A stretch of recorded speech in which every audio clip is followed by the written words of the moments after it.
하나님의 축복 여러분과 함께 하실 줄로 믿습니다. 양력으로 교제 인사할까요? 반갑습니다. 사랑합니다. 반갑습니다. 사랑합니다. 반갑습니다. 예, 그래요. 오늘 설교의 제목은요, 있어야 할 자리에 있어야 한다. 제목 읽어보실까요? 있어야 할 자리에 있어야 한다. 지난 한 주간 저희 교단에서 아주 큰 세미나가 있었습니다. 제가 또 강사로 어떻게 또 가게도 됐지만은 한 600명을 마감으로 했었는데, 목사님들이 신청하지도 않고 오신 목사님이 한 200명이 돼가지고 800명이 참여하는 세미나가 됐어요. 우리 교단에 아주 여지껏 세미나 있었지만 이렇게 많이 참여한 세미나가 없었는데 엄청 많이 오신 거죠. 이렇게 많이 오시다 보니까 재정도 좀 더 들어가가지고 상당히 생각보다 많이 돈이 들어갔어요. 근데 이번 세미나에 좀 많이 온 것이 은혜 받으려고 오신 것도 있지만 또 다른 것도 있었어요. 사실 저도 많이 은혜 받아서 제가 강사로 갔지만은 목사님들 말씀 들으면서 얼마나 많이 은혜를 받았는지, 혹시 내가 오히려 이 세미나에 통해서 하나님이 큰 축복 줬다라는 생각까지 들 정도예요. 말씀 듣고 참 은혜 많이 받았는데, 특색이 있었다면요, 스타렉스를 경품이 있었어요. 스타렉스. 거기다가 5교회를 1,000,000원씩 주는. 안 놀래네. 별로. 그래서 이게 경품으로 걸려 있으니까 일단 목사님들도 교회들이 다 작고 어려운 교회들 오는 거거든요. 추천받아서. 얼마나 힘들겠습니까? 그러니까 다들 또 그거 바라는 마음도 좀 있었거든요. 그거 외에 경품도 좀 있었고요. 근데 이제 가서 이렇게 집회를 하는 과정 가운데 끝날 때마다 중간중간에 강사님들이 모여서 이렇게 이제 진행 상황을 점검하고 하거든요. 모였는데 이제 성도님들이 너무 많이 오다 보니까 재정이 많이 들어간다. 교회에 조금 더 마음 모았으면 좋겠다. 그래서 저희 교회도 조금 더 저희가 마음을 좀 모아가지고 헌금을 좀 했어요. 그러던 과정 가운데 목사님들이, 오신 참여한 목사님들이 너무 기도를 뜨겁게 하는 거예요. 간절히 하는 거예요. 그러니까 목사님들이 이제 큰 교회 목사님들이니까 강사님들이 마음이 열려져가지고요. 스타렉스가 한 대였는데 2대가 된 거예요. 예. 그리고 또 어떤 포항에 계신 목사님이 자기도 하겠다 3대가 되는 4대가 됐어요. 원래 또 옥서 목사님이 하겠다 그러는데 그만하시라고. 이거 내년에 꼭 해달라고. 너무 막 하면은 물량으로 가니까 집회가 더 이상 하지 말고. 그러니까 서로 작은 교회 하겠다고 하니까 이렇게 막 드린 거예요. 이렇게 되다 보니까는 모든 목사님들이 이제 초점이 어디로 가겠습니까? 은혜도 받지만은 스타렉스 받으려는 게 있죠. 그 마지막 순간에 이제 스타렉스를 추첨해서 이렇게 뽑는데 막 그냥 뒤에 있는 어떤 목사님은 흔드세요. 섞어서 좀 하세요. 근데 사실 그래가지고 그 목사님께 밑으로 들어갔을 것 같아요. 이게 똑같거든요. 그런데 얼마나 받고 싶은 마음이 있겠습니까? 그런데 사실 다 한 건 아니고요. 참여한 800 다 한 것은 아니고요. 스타렉스가 없고 낡아가지고 필요한 목사님 주자. 그래서 좀 선별을 좀 했습니다. 그리고 또 모든 목사님들이 인정해줬고, 그래서 그분들만 대상으로 해서 이걸 했기 때문에 얼마나 간절한 목사님들이 계시겠습니까? 마지막에 투표해서 딱 뽑는데요. 당첨되니까는 막 목사님이 비명 지르고 소리 지르면서 막 뛰어나오시고 그래서 막 주고 했어요.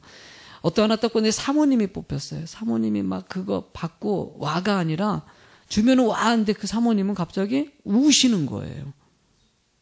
얼마나 갖고 싶었는지 막 우시면서, 이 사진은 사실 이건 조금 이따 보여주세요. 이게 막 우시는 거예요. 그리고 또 어떤 목사님은 나이가 막 연세가 많으셔요. 내가 봐도 딱 봐도. 근데 그 목사님도 너무 좋아가지고 막 박수 치면서 오셔서 받고. 이제 경품이 4개 다 끝났어요. 다 끝나고 이제 다들 다 끝나니까 이제 못 받았다는 거죠. 끝났는데, 끝나고 이제 집회 다 끝나고 강사님들이 이제 식사도 하면서 강평회를 좀 했어요. 근데 아까 그 나이 드신 목사님, 경품 받아가신 목사님이 우리 강사실에 오신 거예요. 오셔가지고 자기가 그 스타렉스를 안 받겠다는 거예요. 이유는 뭐냐면은 이거는 우리에게 있는 것이 아니라 저희도 지금 어렵고 힘들지만 우리보다 더 어려운 교회에 있어야 될 것 같다. 이 스타렉스는 있어야 될 곳이 우리 교회가 아니라는 거예요. 다른 곳에 있어야 될 것이라서 기도하다가 하나님이 감동을 주셨다는 거예요. 그리고 그 스타렉스를 놓고 가셨어요. 근데 제가 집회 때 사진을 몇 장 찍었긴 하는데 뭐 이렇게 그 사진을 내가 찍었어요. 그분이 받는 사진을. 이제 보여줘요. 방송실 한눈 팔지 마시고 보여주세요. 여러분들 이 사진이 이 목사님이셔요. 연세가 많으셔가지고 그렇게 좋게 나오셔가지고 받아가셨는데 결국은 이것을 다른 교회 주기로 해가지고 그 교회 선별이 이미 되었기 때문에 그 중에서 더 어려운 교회를 주기로 결정을 내렸어요. 제가 그래서 오늘 설교의 제목이 그래서 있어야 될 자리에 있자라는 제목으로 한번 정해봤어요. 여러분들 하나님께서는요, 여러분들이 진정 있어야 될 자리에 있는 자가 되길 원하십니다. 아마 오늘 설교의 내용을 듣다 보면요, 이 있어야 될 자리가 무엇인지를 알게 하실 것입니다. 여러분들 첫 번째 질문을 한번 하겠습니다. 여러분들 무엇을 위해 사시고 계십니까? 무엇을 위해? 제가 우리 교회 철야 예배 때 오시는 집사님 한 분이 계셔요. 그 집사님이 지난 철야 전에 과일을 사가지고 오셨어요. 그래서 목사님 이거 제철 과일인데요. 목사님이 생각나가지고 사왔어요. 과일을 가져오셔가지고 얘기를 나누시는데 얘기 나누는 이유는 뭐냐면은 죄송하다는 거예요. 왜 죄송하냐면은 이 성도님이 섬기는 교회가 성남이에요. 멀지요. 멀다 보니까 왔다 갔다 하기가 쉽지 않은데도 그 교회를 계속 섬기고 있는 것이에요. 근데 1년 전이죠. 재작년에 저한테 와가지고 그랬어요. 그 교회가 문제 있는 교회가 아니에요. 근데 집사님이 목사님 교회 옮기려고 합니다. 얘가 가까운 교회, 우리 예수비전교회 다니면서 열심히 헌신하고 싶다는 거예요. 그 교회가 너무 멀고 하니까 자신이 결단했다는 거예요. 그래서 작년에 목사님한테서 허락을 받으러 가려고 지도 주고 있어요. 그래서 그러시냐고. 너무 거리가 머니까 가까운 데 섬기는 것도 나쁘지 않습니다. 그래서 얘기했는데 작년에 가가지고 목사님이 얘기를 했더니만 간절했는데 목사님이 있으라 그랬다는 거예요. 얼마나 여러 가지 방법인데 있으라 그랬대요. 그래서 있기로 했다 그랬어요. 작년에. 그래서 그러냐고. 그러면 교회 열심히 섬기시라고. 성도님 너무나 귀해서 그런가 보다 그랬어요. 그리고 목사님이 그랬대요. 1년 있다 보내주겠다고. 1년이겠다 그러시냐고. 1년이 됐어요 이제. 근데 안 오시는 거예요. 그래서 과일 싸들고 오셨어요. 철야 예배 때 나오시죠. 그래서 목사님 죄송합니다. 그래요. 못 오게 됐어요. 그래서 왜냐면은 1년이 돼가지고 목사님에게 과일 싸들고 가서 무릎 꿇고 간절히 이제는 감사하다고 교회를 떠나서 가까운 데서 열심히 좀 하고 싶다고 그랬더니 목사님이 가지 말라 그랬대요. 그래서 내가 목사님 죄송합니다. 거기 일꾼이 너무나 없다고. 그래서 나도 우리 교회도 일꾼 없는데 오시지. 네. 내가 정말로 이렇게 했더니만 목사님 아무래도 자기가 너무나 많이 빌었대요. 진짜 이렇게 거기도 그 교회가 작은 교회도 아니고 일꾼도 있고 한데 목사님 하니까 도저히 목사님 허락하지 않은 상태에서는 갈 수가 없다고. 그러고 교회가 또 문제도 없고 그래서 옮겼다 그런 얘기 하시더라고요. 안 가기로 했다고 하시더라고요. 그러면서 본인이 있었던 옛날의 자신의 삶을 간증하시더라고요. 목사님 저는 전도를 너무 하고 싶대요. 예수비전교회 옮기려는 것도 전도하고 싶다는 거예요. 이 지역을 다니다 보면 믿지 않는 사람들이 너무나 많은데 다 지옥 갈 것 같고 하는데 자신이 예수 믿지 않았을 때 술 먹고 담배 피고 온갖 그냥 그런 쾌락의 장소에 가가지고 엉망으로 인상 살아가지고 정말 폐인같이 인생을 살았었대요. 그러던 나를 주님을 만나게 하시고 하나님 은혜 가운데 거해서 이렇게 행복한 삶을 살아가는데 제가 철야 예배 때 그 집사님이 계시지 않습니까? 말씀 들을 때 얼마나 밝게 들으시는지 몰라요. 막 이러면서 듣고 아멘 하시고 한 번도 한눈 판 적 없어요. 너무나 말씀을 듣고 은혜 많이 받으시고 그러시더라고요. 그가 예수 믿은 게 너무나 큰 기쁨이라는 것이에요. 그러면서 우리 예수비전교회 나오지 않고 등록하지 못했지만 전도해도 되냐고 얘기하시더라고요. 이 교회 내 교회가 어딨냐고 열심히 전도하시라고, 그리고 우리 교회 이렇게 모셔도 되겠냐고 얘기하셔서 그의 마음이 느껴져요. 얼마나 하나님을 사모하고 은혜가 컸으면은 다른 사람들도 예수 믿고 하나님 믿으면 정말 행복할 것 같다. 여러분 이런 고백이 바로 본문에서도요, 바울 사도가 그 고백을 하는 거예요. 사실은요, 바울 사도 어떤 사람입니까? 스테반 집사가, 여러분들 순교당할 때 스테반 집사 죽이는 장소에 같이 죽였던 사람이에요. 그리고 다메섹에 가가지고 예수 믿는 사람 다 죽이려고 막 악한 마음을 품고 가다가 다메섹에서 예수님을 만나지 않습니까? 예수님을 만나고 나서 그의 인생이 완전히 바뀌어졌어요. 이제는 누구를 위해서 살겠다? 주님을 위해서 살겠다. 오늘 여러분들이 읽은 내용이요, 바로 바울의 간증입니다. 그가 어떻게 간증하냐? 한번 읽어보시겠습니까? 3절 말씀을요. 시작. 또한 우리를 위하여 기도하되 하나님이 전도할 문을 우리에게 열어주사 그리스도의 비밀을 알게 하시기를 구하라. 내가 이 일 때문에 매임을 당하였노라. 바울 사도가 지금 감옥 속에 있어요. 성도들에게, 골로새 교인들에게 나에게 기도해달라. 저도 지난번에 얘기한 것 같이 나를 위해서 기도해달라고 부탁해. 제가 사실 이번 집회 때 갔더니만요, 목사님들이 이제 강의할 때 있지 않습니까? 목사님 말씀 전하니까요, 성도님들이 대형차로 막 중보기도팀들이 타가지고 우리 목사님 설교하니까 뒤에서 응원하려고 오셨더라고요. 이게 뭐 대형차로 막 부산에서도 오시고 막 각 지역에서 오셨으니까. 또 어떤 목사님은 막 한 4교회가 목사님들이 다 오셨어요. 또 다른 목사님들은요, 그 자신이 말씀 전하는 이 상황에 성도님들이 성전에서 모여서 집회를 하고 있다, 기도하고 있다, 막 이런 자랑을 하시는 거예요. 그러면서 또 한마디 하는 거예요. 얘기하지 않았다고. 오라는 말도 안 했는데 그렇게 왔다는 거예요. 참. 근데 나는 없어요, 아무도 없어요. 그런데 나도 그래서 내가 기도할 때 그랬죠. 나를 위해서 기도하는 손길들이 있다. 왜냐면 우리 교회가 지난주부터 중보기도가 들어갔어요. 중보기도에서 기도하는 사람이 있어요, 없어요? 야, 그래서 나도 기도하는 분이 계시다고 다 그러고 막 그냥 나도 우리 성도님들이 기도하고 있습니다. 그러고 강의를 시작했어요. 근데 내가 집회 끝나고 오니까는요, 목요일날 부침개 사역을 이렇게 하는데 김재숙 권사님이 나를 보시면서 그러는 거예요. 목사님 말씀 잘 전하셨어요? 그래요. 네, 그랬어요. 그랬더니 목사님 말씀 잘 전하라고요. 내가 성전에서 기도했어요. 그러시는 거야. 내가 이런 목사예요. 말 안 해도요, 우리 김재숙 권사님 같은 분이 계셔요. 얘기하지 않았는데도 목사님 거기서 작은 교회를 해서 말씀 전하는데 잘 전하고 기도 많이 했다고 얘기하시는데 얼마나 기쁜지. 권사님 뭐 먹고 싶은 거 있으면 말만 해요. 내가 다 사줄게. 여러분들, 바울 사도가, 목사도 그래요. 성도에게 기도 요청하는 거예요. 감옥 속에 있으면서 골로새 교인들에게 기도 요청할 때 그 기도의 내용이 무엇이냐? 나 전도할 수 있도록 해달라고 기도하는 거예요. 감옥에 있으니까 전도 못하니까 나 하나님을 위해서 전도 열심히 하고 싶은데, 여러분들 그럴 때 이런 기도하는 내용들이 있지 않습니까? 나 건강을 위해서 기도해 주세요. 나 지금 환경이 너무 어려워요. 그거 뭐 문제 풀어 달라는 기도를 갖다 요청할 텐데, 바울 사도는 그런 게 아니에요. 나 나가서 전도할 수 있도록 여러분들 기도 좀 해달라고 얘기하고 있다는 거예요.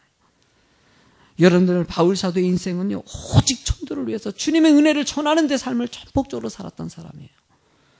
고린도전서 16장 9절 말씀을 읽어볼까요? 같이 한번 시작. 내가 광대하고 유효한 문이 열렸으나 대적하는 자가 많음이니라. 자신이 하나님 믿고 나니까는요, 많은 전도 대상자들이 보이는 거예요. 이 사람도 안 믿고 있고 저 사람도 안 믿고 있고, 많은 사람들을 전도하고 싶은데 전도 방해하는 것들이 너무나 많다고 얘기하는 거예요. 마음이 느껴지지 않습니까? 너무너무 전도하고 싶어하는 바울 사도의 마음. 제가 저 부모 목사로 있었을 때요, 택시를 한번 탔었는데, 택시를 딱 탔는데 갑자기 택시 안에 전도 내용들이 있고, 예수 그리스도를 믿으면 구원받는다 막 글자도 써 있고. 택시 타기 전에 내용을 알아요, 몰라요? 겉에서는 모르죠. 타니까 난 거야. 딱 앉으니까요, 이분이 날 딱 쳐다보면서 얘기하더라. 어이구, 인상 되게 좋으시네요. 내가 좀 한인상 하잖아요. 그러니까 그런가 보다 그러고, 아유, 인상 좋게 봐주시네. 그러면서 막 칭찬을 하시는 거예요. 막 그러면서, 되게 멋있으시네요. 막 그러면서 얘기하니까는 기분이 되게 좋더라고요. 막 그러면서 그러면서 한마디 또 건지시는 거예요. 혹시 예수 믿으세요? 그래서 내가 목사입니다. 그랬더니 아이고 목사님이시구나. 막 그러면서 막 얘기를 하는데 이분이고 차 타고 가면서 얘기를 나눠보니까는 하나님의 그 은혜가 너무 크니까 이 택시 운전을 일부러 결정했다는 거예요. 나같이 예수 믿어가 너무나 행복하니까 전도하기에 가장 좋은 것이 무엇일까? 사업을 갖다가 한번 망했대요. 그리고 다시 정리하고 그 다음에 여러 가지 일을 하는 가운데 있었는데 그게 조금 잘 됐나 봐요. 근데 그 일을 접고 차라리 주를 위해서 살기 위해서 할 수 있는 방식이 차라리 택시가 낫겠다. 택시 타면 무조건 옆에 앉아야 되잖아요. 무조건 얘기할 수 있잖아요. 그래가지고 내가 그분 참 은혜 많이 받아서 이런 분도 계시구나. 얼마나 하나님의 은혜가 크길래 이렇게까지 할까? 왜 그럴까요, 여러분들? 왜 그 사람이 그렇게까지 하고 왜 여러분들 그 집사님이 그렇게 전도하기 위해서 교회 옮기기까지 하면서 하려고 그러고 왜 바울 사도가 그런 마음을 가졌을까요, 여러분들? 두 번째로 얘기하고 싶은 것은요, 복음의 비밀을 알았기 때문이에요. 이 복음의 비밀을 안다는 거, 하나님은 여러분들이 복음의 비밀을 알고 살아가는 자가 되길 원하십니다. 여러분들 본문에 여러분 3절 말씀 앞에 스크린을 보시고 한번 읽어보시겠습니까? 시작. 하나님이 전도할 문을 우리에게 열어주사 그리스도의 비밀을 말하게 하시기를 구하라. 내가 이 일 때문에 매임을 당하였느라. 예수 그리스도의 비밀을 알았다는 것이에요. 이게 무엇이겠습니까? 복음입니다. 복음. 예수 그리스도를 믿으면은 그분을 통해서 죄 용서함을 받고 구원을 받는다는 사실입니다. 바울 사도는 로마서를 쓸 때 로마서인들을 통해서 로마 사람들을 위해서 자신의 그런 복음의 마음을 갖다가 이 1장에 쓰고 있는데요. 한번 같이 읽어보실래요? 로마서 1장 1절부터 16절까지 읽겠습니다. 헬라인이나 야만인이나 지혜 있는 자나 어리석은 자에게 다 내가 빚진 자라. 그러므로 나는 할 수 있는 대로 로마에 있는 나에게도 너희에게도 복음을 전하기를 원하노라. 내가 복음을 부끄러워하지 아니하노니 이 복음은 모든 믿는 자에게 구원을 주시는 하나님의 능력이 됨이라. 먼저는 유대인에게요 그리고 헬라인에게로다 라고 얘기합니다.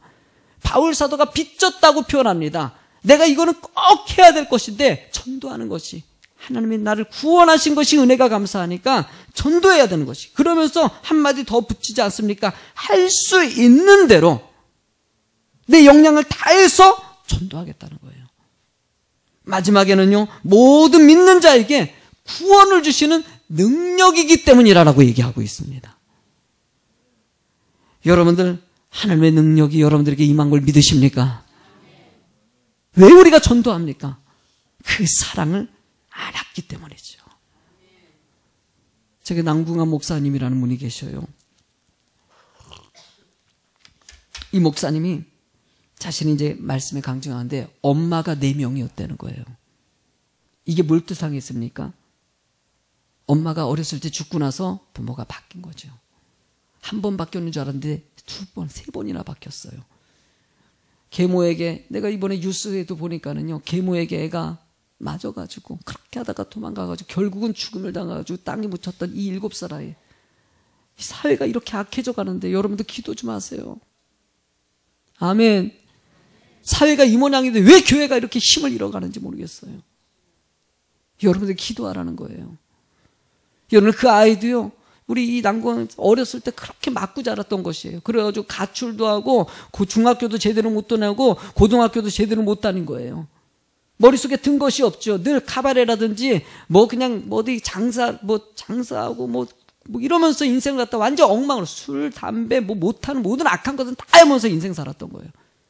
그랬던 사람이 청년 때 주님을 만난 거예요. 완전히 삶이 변화된 것이에요. 그러면서 하나님 은혜 가운데 살겠다고 고백하고, 여러분들 이제 주님께 맡기니까는 어느 순간 하나님이 감동을 주셔가지고 말씀을 전하는 사람이 되라 그래가지고 신학교에 가게 하신 거예요. 근데 신학교 등록했는데 배운 게 없잖아요. 그러니까 그때 이만신 목사님이 성결교단에 그 세미나를 하는데, 아니 그 면접을 하는데, 신학생 면접을 하는데 와가지고 이 목사님 뭐라 그랬냐면은, 뭐 목사님 그래, 너 왜 왔냐 그랬더니만은 하나님이 보내서요. 그랬더니 목사님이 합격 그러더래요. 그래가지고 그때부터 공부를 갖다 하려는데 머리에 공부하니까 안 되니까, 하나님의 은혜는 있는데 지식이 안 들어가는 거예요. 그래가지고 학점 중에서 이분이 A1이 B, C 한 번도 안 맞아봤대. 다 D. 뭐 그래가지고 완전히 밑바닥으로 했지만은 학교에서 그래도 열정적으로 전도하니까 졸업을 시켜줬다는 거예요. 여러분, 그러면서 하나님 오직 복음만을 위해서 머리에 든 것도 없고 무식하고, 그래서 자기는 강릉에 있는 그 술집 있는 자리에 개척을 한 거예요. 내가 원래 내가 무식하니까 무식한 사람 전도하자. 근데 개척했더니요, 서울대 사람들이 오더래. 뭐 그래가지고 교회가 부흥해가지고 막 했던 그 얘기를 하시는데, 그 교회가 어떤 교회는 작년에 우리 리더자들 모시고 강릉 갔었죠.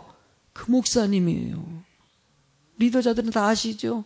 가서 우리 탐방 갔거든. 그 교회가 시골에서 그렇게 부흥성장해가지고 샘플이 됐거든요. 그 목사님의 삶을 몰랐었는데 사실 그렇게 밑바닥 같은 인생 산 줄 몰랐어요. 그러니까 지금 막 주고 은혜 가운데 오직 주님만을 위해서 살아가는. 자기는 없대요. 그냥 주님만이 답이래요, 자기는. 여러분들 고린도전서 9장 16절 말씀에 보면은요, 여러분들 이렇게 얘기합니다. 읽어보실래요? 내가 복음을 전할지라도 자랑할 것이 없으면 내가 부득불을 할 일임이라. 내가 복음을 전하지 아니하면 내가 화가 있을.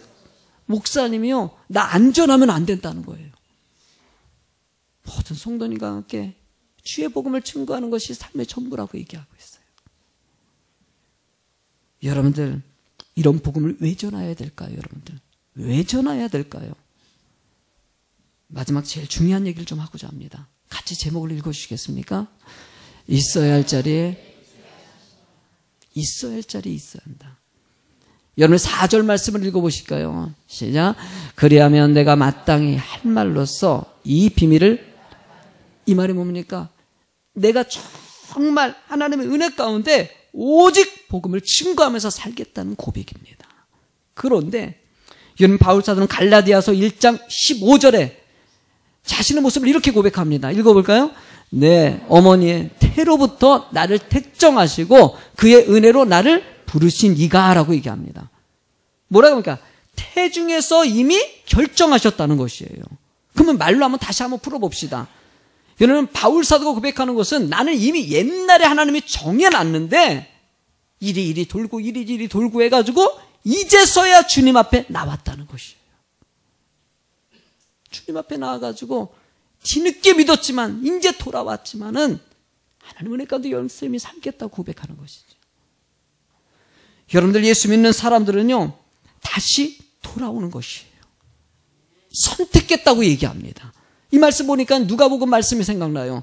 여러분, 누가복음 15장 말씀을 보면요, 여러분 어떤 얘기가 있냐면 예수님과 세리들과 만나서 식사하는 장면이 나옵니다. 식사를 하니까는 바리새인들과 사두개인들이 와가지고 예수님이 어떻게 이렇게 이 세리들 같은 이런 죄인들하고 밥을 먹냐고 예수님 막 보면서 조롱하고 욕을 합니다. 그랬더니 예수님께서 거기 바리새인들과 사두개인들하고 제자들에게 세 가지의 비유를 합니다. 15장에 보면요. 첫 번째, 여러분들 4절부터 7절의 비유는요, 잃어버린 양에 대한 비유를 하고 있고, 두 번째는요, 드라크마, 잃어버린 드라크마 찾는 얘기를 합니다. 세 번째로는요, 잃어버린 아들 찾는 얘기를 합니다. 뭘 뜻하는 것일까요, 여러분들? 잃어버린 것을 찾는 것이라는 것이에요. 여러분, 누가복음에 보면 방금 읽은 게 세 번째 얘기를 한번 해요. 잃어버린 아들이 있지 않습니까? 뻔한 아들이, 둘째 아들이 와가지고 아버지, 나한테 재산 물려줄 거 있죠? 그거 지금 주세요. 아버지, 내 인생 내가 살 거입니다. 내가 멋있게 살 거입니다.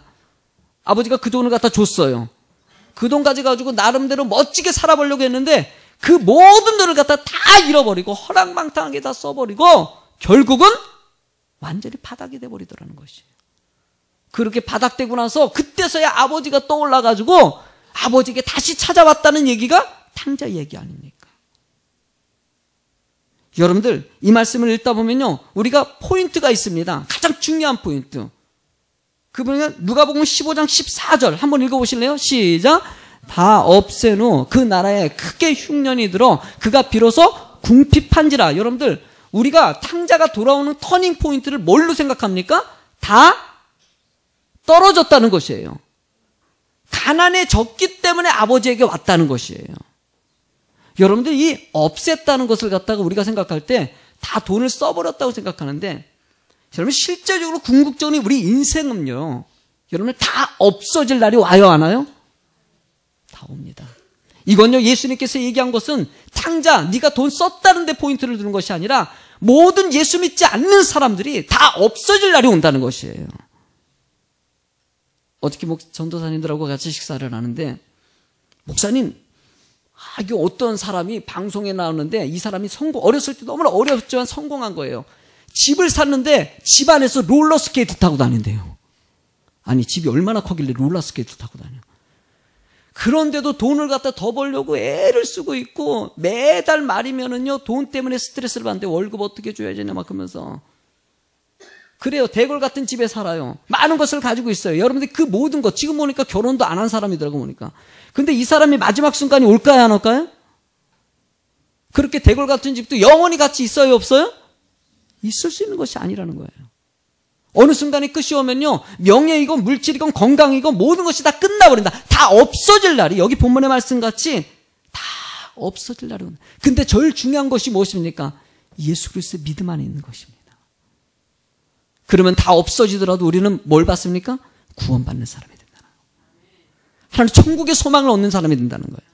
예수님께서 이 땅에서 오셔서 하신 말씀 세 가지, 제일 중요한 거, 거의 반 이상이 하신 것이 천국과 지옥에 관한 얘기입니다. 예수 믿으면 천국 가고 믿지 않으면 지옥 간다는 사실입니다. 여러분들, 불신자들이, 예수 믿지 않는 분들이 교회에 오잖아요. 제일 불편한 말이 뭔지 아십니까? 죄인이라는 말이에요, 죄인. 회개하라는 말이에요. 어떤 분은 나한테 따져요. 아니, 내가 뭘 잘못했는데 회개하라고 하고, 뭘 잘못했는데 죄인이라고 얘기하냐고. 여러분, 이 죄인을 갖다가 오해해서 잘못 해석한 사람들에게 나오는 말들입니다. 물론 죄인이라는 것은요, 행위에서 나오는 건 사실입니다. 여러분들이 아무리 의롭게 살려고 해도 죄를 져야 안 절려요? 쳐요. 인간은 연약합니다. 죄인이에요. 그러나 더 중요한 의미가 있는데요, 여러분, 이 죄라는 것은요, 히브리의 원어를 보면요, 한번 앞에 한번 보시고 보면, 죄는요, 히브리의 원어에 보면 하타라는 뜻을 담고 있어요. 이 하타라는 게 무엇이냐면요, 표적을 빗나갔다는 것이에요. 실패하다는 뜻이에요. 그럼 무슨 뜻을 합니까? 여러분들이 지금 표적을 빗나 있어야 될 자리가 안 돼 있는 것이 죄인이라는 것이에요. 그러면 여러분들, 죄를 갖다가 용서받으라는 것은 있어야 될 자리에 다시 있으라라는 말이라는 거예요. 회개는 무엇입니까? 여러분, 슈브라는 의미를 담고 있는데 돌아가라는 것이에요. 있어야 될 자리에 다시 돌아가라는 것을 얘기합니다. 행위적인 의미보다는 하나님의 은혜 가운데 있기를 원하신다는 계획이 있다는 것입니다. 하나님, 여러분들이 그 은혜 안에 있는 자에게 축복을 주신다는 거예요. 주는 포도나무요, 우린 가지라고 얘기합니다. 나무를 키우려면 느끼는 거 있지 않습니까? 나무에 붙어 있을 때 가지에 싹이 나고 열매가 피고 꽃이 피는 것이에요. 주님께 붙어 있는 자만이 싹도 꽃도 열매 피져서 풍성한 은혜의 삶을 살 수 있다라고 얘기하는 것이에요. 여러분들, 일단 여러분들에게 붙어 있는 인생 되시기 바랍니다. 붙어 있기만 하면요, 아무리 힘든 일들이 오고 낙심이 오고 문제가 터지더라도 붙어 있는 자는요, 여러분들 나무에 붙어 있으면요, 나무가 힘이 돼가지고 아무리 바람이 몰아쳐도요, 떨어져요, 안 떨어져요? 안 떨어져요. 거기서 생명을 얻는 것이에요. 여러분들, 이런 삶에 누가복음 15장 32절 말씀을 읽어볼까요? 시작. 이 내 동생은 죽었다 살아났으며 내가 잃었다 얻었기로 우리가 즐거워하고 기뻐하는 것이 마땅하다 하니라 라고 얘기합니다. 여러분들, 잔치를 벌렸다는 것입니다. 주님께 돌아오는 것으로 잔치 벌리고 너무나 기뻐했다는 것이에요. 근데 여러분들, 이 얘기 듣다 보면요, 좀 이상하지 않습니까? 아니, 재산을 반을 가지고 갔어요. 근데 그걸 갖다가 다 탕진했어요. 돌아왔어요. 근데 잔치 벌립니까? 제가 이거에 대한 느낌을 아주 잘 알아요. 왜냐하면 우리 형님이 가출해서 알거든요. 제가 가출 얘기했죠. 우리 형님이 어렸을 때 집안이 어렵다 보니까 가출했어요. 근데 아버지가 안 찾아. 애들이 많으니까. 우리 형제들도 나가니까 좋더라고. 반찬 싸움이 좀 덜 되더라고. 그래가지고 형님이 갔다가 찾지도 않은데 돌아왔어. 왜? 갈 데 없으니까. 탕자랑 똑같아. 돌아왔는데 어떻게 됐을 것 같아요? 아버지한테 엄청 맞았어요. 뭐 맞지 않으면 또 다른 방법이 있겠죠. 이런 거 있지 않습니까?